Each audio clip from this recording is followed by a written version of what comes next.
ஏய் சக்தி, இங்க வியாபாரம் நல்லா சுறுசுறுப்பா நடக்குதுல? ஆமாக்கா.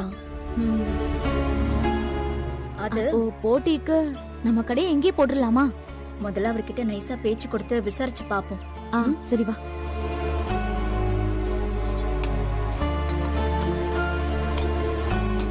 வாங்கம்மா, இட்லி, பூரி, பொங்கல், வடை, தோசை எல்லாம் இருக்குமா. என்ன சாப்பிடுறீங்க? சொல்றோம், கொஞ்சம் பொறுங்க. அண்ணே, காலையிலேயே கடை போட்டுருவீங்களா? ஆமாம்மா, காலையில 7:30 மணிக்கு கடையை திறந்துருவோமா. ஓ, ஒரு நாளைக்கு எத்தனை இட்லி விப்பீங்க? அது சுமாரா ஒரு 200 இட்லி ஓடுமா. உங்களுக்கு 2 இட்லி ஒரு வடை வைக்கட்டுமா?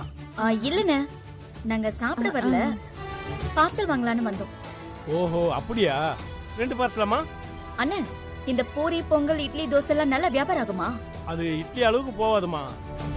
50 செட்டு பூரி போடுவோம், 50 பொங்கல் போடுவோம், 50 தோசை, இவ்வளவுதாமா வியாபாரம் ஆகும். ஒரு இட்லி 6 ரூபாய், 200 இட்லி 1200 ரூபாய். ஒரு செட்டு பூரி 25 ரூபாய்னா 50 செட்டு பூரி 1250 ரூபாய்.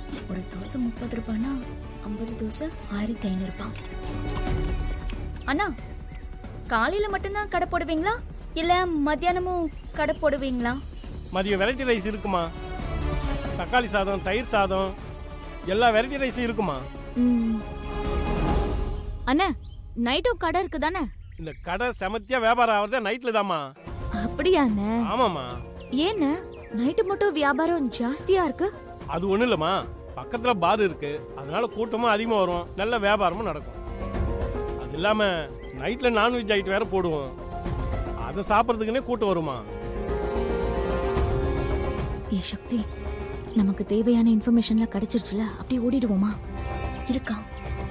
அண்ணா, ஒரு 4 இட்லி பார்சல் பண்ணுங்கண்ணா. அம்மா, 2 பார்சல் கட்டிடுவோமா? இல்லண்ணா, ஒரு பார்சல் மட்டும் போதும். ஒரு பார்சல் தானே? ஆமா ஆமா.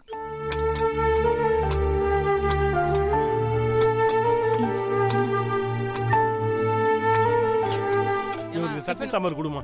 இட்லி வேற இன்னும் வேகல, இன்னும் 10 நிமிஷம் ஆகும். வாங்க போலாம்.